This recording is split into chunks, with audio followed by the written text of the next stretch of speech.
Welcome back. And staying with the markets, and here are the currency markets. The central bank continues its intervention in the market. Now let's see how the Naira trade has fared in the month of June and a look into the new month, which began on Thursday.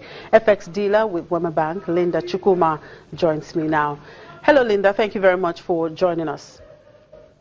Hello, good afternoon. Now, we have said goodbye to May and welcome to June. How would you say the central bank's intervention at the FX market helped the Naira in the month of June?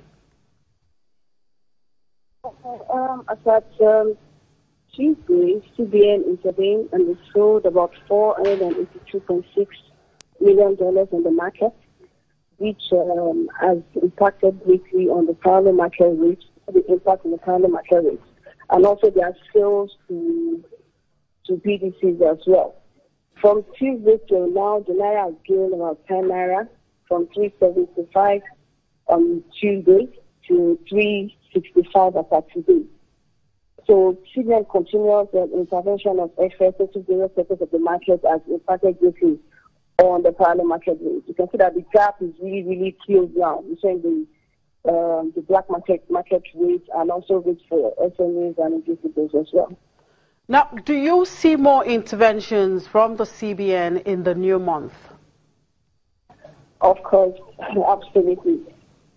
CBN has assured the market of continuous supply of FX and is determined to meet all legitimate FX demand in the market. So I see more intervention from CBN.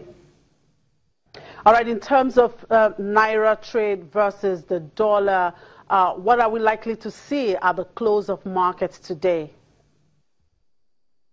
Oh, well, I think the rate should still be stable. As of now, it's at 365 parallel market. If it should drop, it might drop like 1 Naira or 2 Naira.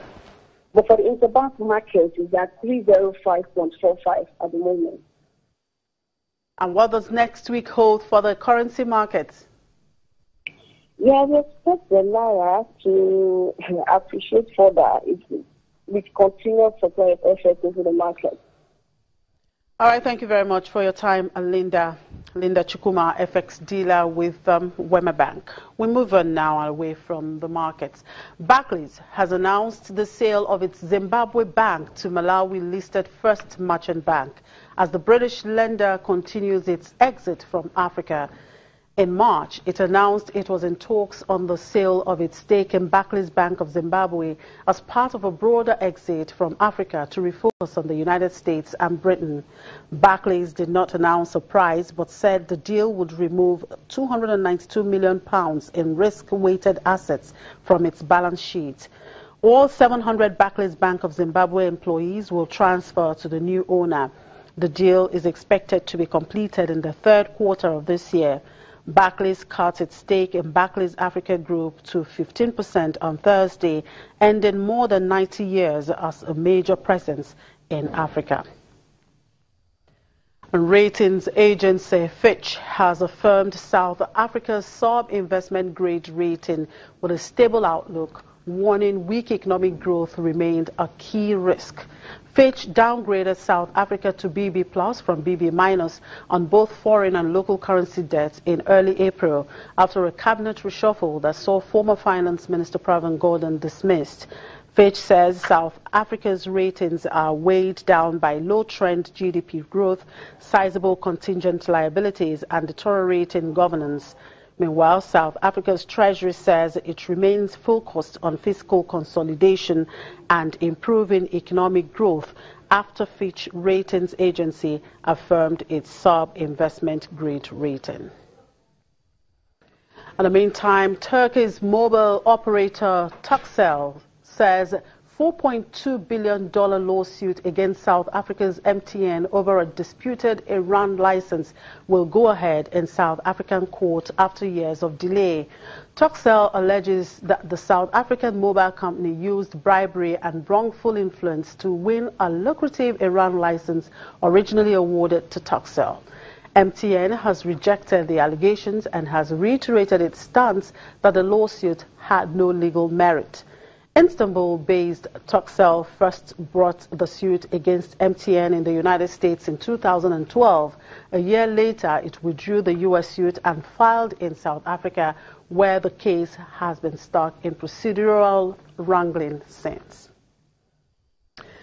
The International Monetary Fund says it expects Central African Republic's economy to grow 4.7% in 2017, up from 4.5% last year, assuming an ongoing government dialogue with armed groups helps to reduce violence.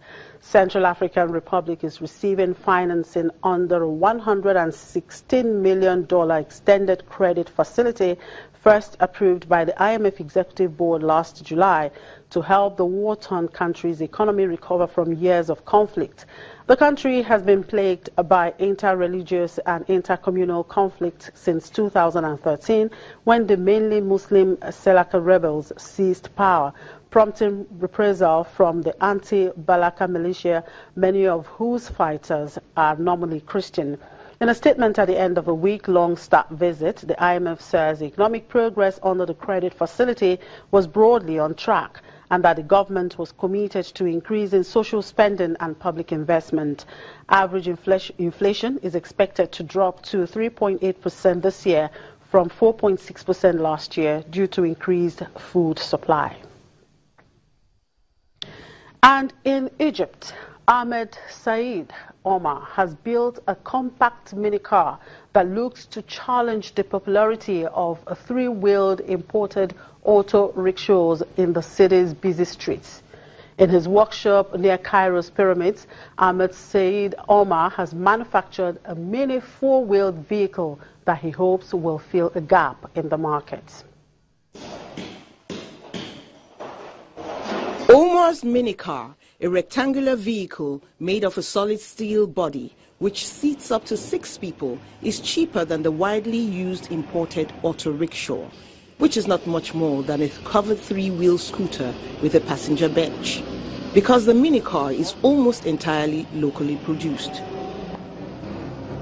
The idea came at the same time that Egypt was witnessing an economic crisis, where there was a dollar shortage and the currency was floated, which was followed by an importation crisis that the country as a whole was facing. Because we depend wholly on imports, rickshaws were one of the major imports.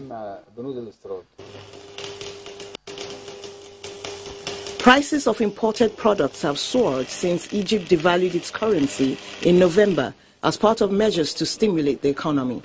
3-wheeled rickshaws are widespread in many Egyptian cities, usually in neighborhoods with narrow alleyways, and are mostly imported from India. A rickshaw can cost about 38,000 Egyptian pounds and has a 175 horsepower engine, while Omar's minicar costs 34,000 pounds and has a 300 horsepower engine. Since the cost of imports have soared, Omar thinks there may be a market for his design, especially since he uses parts that are widely available. I produce it in a way that suits our lifestyle. I saw that with any product that appears in the market, the first aspect that makes it fail is the lack of availability of its spare parts. So what I did was make this product that is made of available spare parts that are very cheap, that anyone can get easily from anywhere. Omar now hopes that his mini-car concept will prove to be a hit in Egypt and even across the Middle East and Africa. That's entrepreneur development. Quite interesting there. Well, that's it on the program. Thank you very much for joining us. I'm Chimize Obi Iwa. Enjoy your weekend.